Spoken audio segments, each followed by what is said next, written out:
नमस्कार मित्रांनो, मी महाराष्ट्राचा छोटा पुढारी घनश्याम द्रोडे, छोटा पुढारी बिग बॉस फेम यूट्यूब चॅनलमध्ये मनापासून तुमचं सहर्ष स्वागत करतो। मित्रांनो, आजचा व्हिडिओ बनवण्यामागे खास विशेष कारण म्हणजे आपण बघितलं 19 फेब्रुवारीला आपण महाराष्ट्रामध्ये सगळ्यात मोठ्या प्रमाणात आपल्या बापाची म्हणजे छत्रपती शिवाजी महाराजांची जयंती साजरी केली।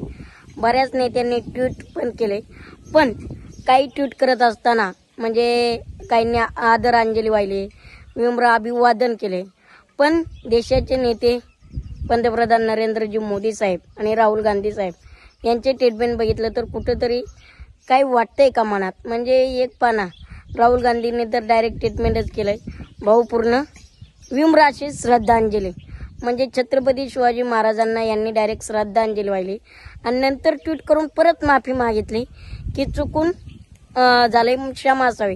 म्हणजे एकतर श्रद्धांजली व्हायची परत माफी मागायची, ही कुठली पद्धत आहे। राजेंचे विचार आत्मसात करत असताना तुम्ही डायरेक्ट राजेंना त्यांच्या जयंती दिवशी श्रद्धांजली वाहताय, हे कितपत। आणि आपण नेते आहोत आणि नेत्यांनी जर असं करायचं म्हणलं तर मग कार्यकर्त्यांकडून तुमच्या बाकीच्या नेत्यांकडून तरी काही जनता अपेक्षा ठेवणार ना। राजेंना तुम्ही मस्त म्हणताय राजेंनी शौर्य घातलं, पुन्हा शक्तीपेक्षा युक्ती श्रेष्ठ होती, आणि शेवटी स्टेटमेंट काय करताय की त्यांना श्रद्धांजली। हे कुठेतरी खटकले राहुलजी गांधी साहेब।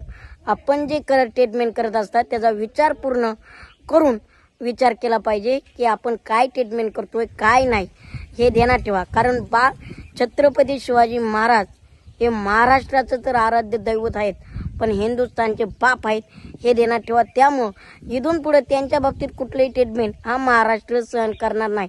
एकतर स्टेटमेंट करू नका आणि केले तर विचारपूर्वक करत जा।